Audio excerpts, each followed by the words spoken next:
This is part 3 of the 3 videos that I was doing, and it's showing you how to put effects onto Windows Live Movie Maker for animation. What I've done is I've got a set of photographs as like a test run, if you like, of in firing a gun. So what I want the flames to come out of the front of the gun. So to make that happen, what you've got to do is you've got to decide by going through these photographs where exactly you want it to happen. And on this particular one, I want it somewhere around here. His head's about to turn. I don't know if you can see his head turning there. But we need to go back until we find the place where you want the gun to fire, which I think is here. Now the easiest way to do it is you need 2 programs. You need this program and you need another program. So what you have to do is you have to go to the home part at the top. Then you have to go to a place where it says snapshot. If you click snapshot, it will ask you where you want a photograph to go to. That being this photograph that's highlighted. Well, I want it to go onto the desktop in a folder called XXXX, which is as near as anything else. And if I press save now, what will happen is it will keep the original photograph, then it will do an extended 7-second photograph afterwards. Now the important thing is at the moment that you leave these photographs where they are and you don't touch them. You then go out of here and you go to a program I use. It is called, one second, it is called PhotoPos Pro.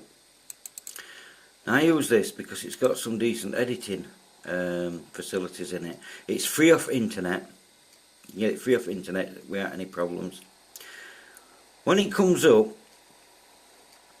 you need to load up that particular photograph. So we'll go to desktop, and desktop, can't find it, I'm old. Go to desktop and look for the folder with all the X's in, and it will have one photograph which we need to use. This is the photograph. Now to put the gunfire, oops, advertisement, to put the gunfire on this you need gunfire. So if you go to Google Images, you can download sets and sets of gun. I think it's just called gunfire. So I need to find where I put mine, which is in actually animation folder. It is called, one second, films, pictures and explosions. Right, the one I want for this particular gun, there's quite a few that you can pick on. I think I'm going to use, just for the sake of it, just for this one, I'm going to use this. Now what we do with this is we need to put this on the front of that.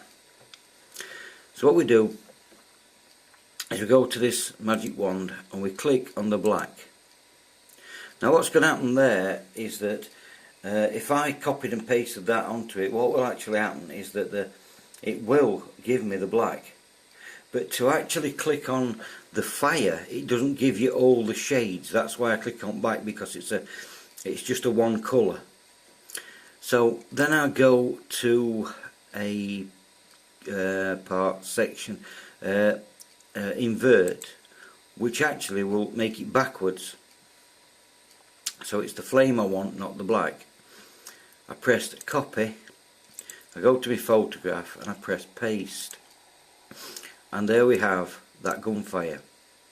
Now obviously for 2 things here, it's start off with it's the wrong way around and it's too big.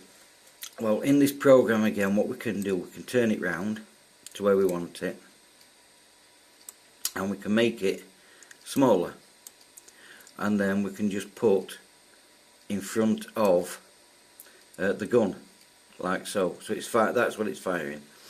So then we go up to layers, and we go to merge all layers together, which will put it on there. But to save that photograph, it won't save the photograph. it will just save the actual photograph, not with that on. So we go back up here again, merge all layers together. Yes, you do want to do that. So it will give you this photograph. That is the completed photograph. So then we save it. We go to save as, and we don't want that. We want to save it as a JPEG to go onto it. We don't want it in that folder. We want it in the folder that's got all the X's on, and we save it. And then just drop this program out of the way because we do need it again. We can go up here and we can go back to his original footage. If you remember, that's the original, that's not the original. So what we need to do is we need to be on this one here. So we insert a photograph of the desktop in the folder with all the X's on. If I can find the folder with all the X's on. There it is. And that's the photograph there that we need. So we put that on. Now what we do is we delete the photograph before, and we delete the 7 seconds one before, which leaves us a 7 seconds photograph of him firing that gun. And what we do is we look at the photos before and after, and look in the video editing, which is 0.5 seconds. So what we need to do is just change this now to 0.05.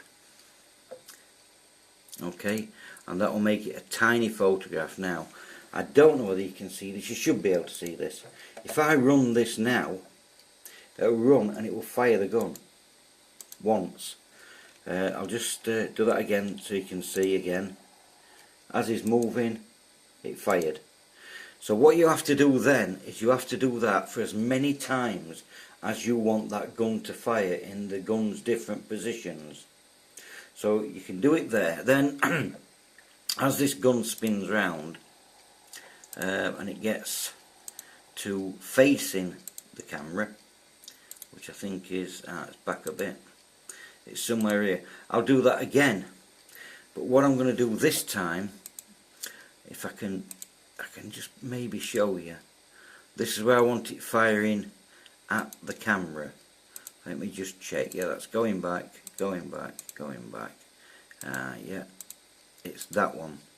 So I want this to fire at camera. So again, I'll just run through it quickly.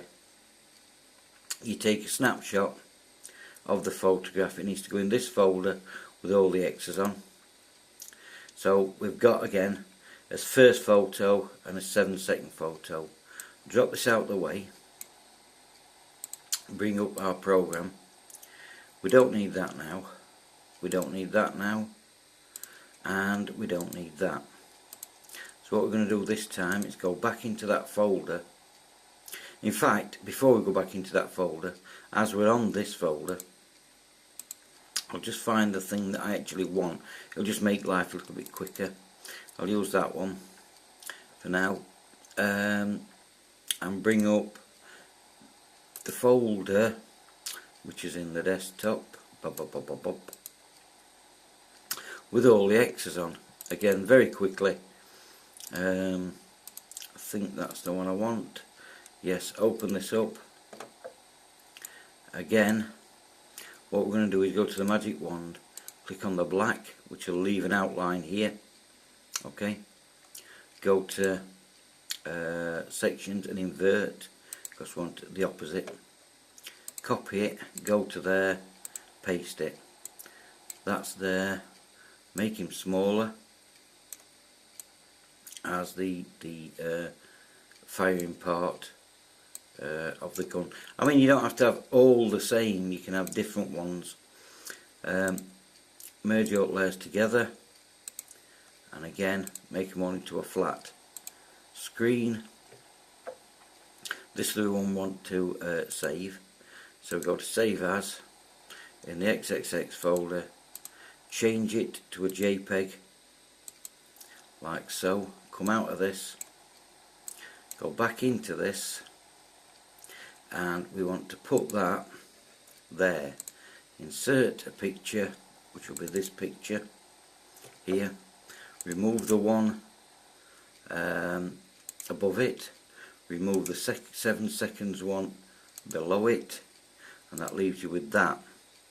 Again, change that in here to 0.05 seconds, and that'll put that in as a firing sequence. I'll just show you very quickly. I don't know if you saw that, it was very quick. I'll show you again. Bang. It's a very quick sequence of events. I don't know if you saw that, because I actually missed it. There we go. Very quick. So you need to do that, and then underneath, obviously, then you just put your sound effects. But that's basically how to put things like, you can put him looking through a pair of binoculars, or looking through a camera. You can put these effects on just by collecting these different sequences that you can get off the internet, and then just cut the black out, and then it just fits on. And I'll show you the finished result of this at the end of this video.